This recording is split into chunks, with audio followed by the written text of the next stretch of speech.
Bonjour à tous et bienvenue dans les tête-à-tête de Terre et Territoire. Aujourd'hui, Clara Thirier, gérante de la brasserie Thirier, nous raconte son parcours en 4 dates. Donc la première date importante dans ma petite carrière, c'est le 2014, donc c'est mon arrivée à la brasserie, donc c'est l'été 2014. En fait, suite à des études de psychologie en Belgique, j'avais quelques mois de disponibilité en fait en attendant mon équivalence de diplôme. Et donc je suis arrivée pour soutenir mon père qui avait vraiment besoin de quelqu'un de confiance. D'ailleurs, il l'a proposé à moi et mes 2 frères, parce que j'ai 2 frères, qui eux n'étaient pas disponibles à ce moment-là. Donc en fait, c'était pas une question de c'était vraiment une question de timing. En fait, donc je suis venue vraiment pour l'expérience, pour découvrir. Je connaissais très peu son travail finalement. C'est un peu étonnant avec le recul parce que à cette époque-là, j'avais 23, 24 ans et finalement on échangeait peu à propos de son travail. Euh, et donc je découvre la brasserie, j'effectue différentes tâches diverses et variées, plutôt administratives, commerciales, un petit peu de production, un peu en soutien. Et finalement, donc ce contrat court s'éternise parce que j'enchaîne les mois et finalement on se dirige assez vite vers un CDI. Et donc je deviens un peu salariée polyvalente, commerciale, administrative de la brasserie. Et après assez rapidement, je me forme aux techniques de brassage. Donc je prends aussi un peu ma part dans la production. 2017, c'est une deuxième date très importante dans la brasserie parce qu'en fait, ce qu'il y a le plus gros plaisir, le plus grand plaisir dans la brasserie, c'est de créer les recettes et d'y associer un nom, une étiquette, etc. C'est pas facile, mais c'est vraiment le plaisir. Et donc là, en fait, ça faisait un moment que je pensais à une bière au poivre et donc j'arrive un matin, je dis j'ai goûté un truc à Lille, c'est top. C'était pas au poivre, mais ça avait le goût de poivre et c'était vraiment très bon. Et je dis, j'aimerais bien qu'on travaille comme ça, sur une bière forte, avec plusieurs céréales, avec plusieurs poivres, pourquoi pas, enfin on teste, etc. Et en fait,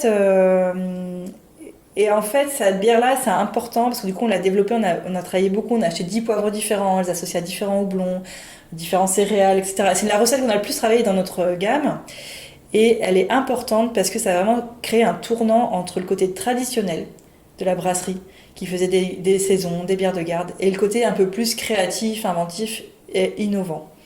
Et c'est pour ça que je garde cette date et cette bière-là en tête, parce que ça nous a aussi permis, parce que le marché de la bière bougeait, hein, on était passé d'un côté très tradi à justement une révolution craft en France, où les gens voulaient boire d'autres choses, tout goûter, tout essayer.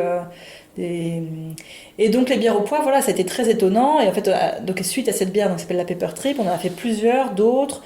On a utilisé beaucoup des épices, beaucoup après d'autres choses, hein, des fleurs, des fruits.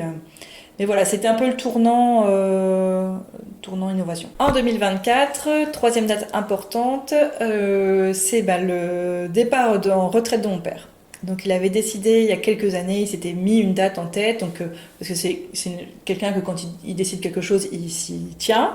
Donc il avait dit, voilà, été 2024, je prends ma retraite. Et donc à ce moment-là, quid de la brasserie quoi. Et donc et ça faisait quand même déjà aussi quelques années qu'on préparait un peu la reprise. Et là, ça s'est vraiment concrétisé. Donc moi j'avais dit, donc c'est l'année de la reprise 2024, j'avais dit je reprends oui, mais pas seule. Et du coup, il fallait vraiment que ce soit en accord avec mon mari et qui paraît qu'il soit à temps plein là-dessus et qu'on soit à deux. Parce que pour moi, personnellement, je trouve ça beaucoup trop lourd. Parce qu'une brasserie, ouais, c'est une fabrique de bière, mais c'est aussi une entreprise avec toutes les contraintes, voilà, administratives liées, légales. Enfin, voilà, la gestion du personnel. On est une petite équipe, mais c'est quand même important, quoi. Enfin, donc voilà. Donc mon père part en retraite en juillet 2024 et on signe officiellement la reprise en novembre 2024, donc la même année. Et donc c'est une reprise complète, on a racheté les parts, donc on a laissé quelques parts à mes frères.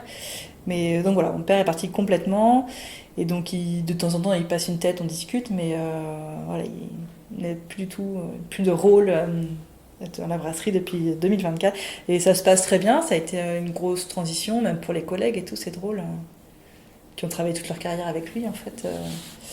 Mais c'est bien, donc c'est une année donc hyper positive. Alors au début, une année un peu compliquée, parce que c'est une année de transition. Dans tous les cas, c'est un peu compliqué. Donc, c'est la première partie de l'année, mon père prenait plus trop de décisions, mais alors nous, c'était pas encore non plus à nous, donc on n'en prenait pas trop non plus. Donc, voilà, c'était une année de transition. Après, ça a été compliqué, hein, niveau, faut le dire, hein, bancaire, notaire et tout, on a quand même galéré. C'est des montages qui sont compliqués, hein, il y a beaucoup de.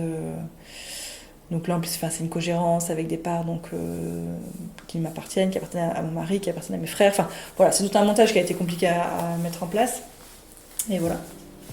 Merci à Clara Thirier pour sa participation. Retrouvez-nous chaque mois pour un nouveau tête-à-tête sur Spotify et sur le site internet de Terre et Territoire. Merci pour votre écoute.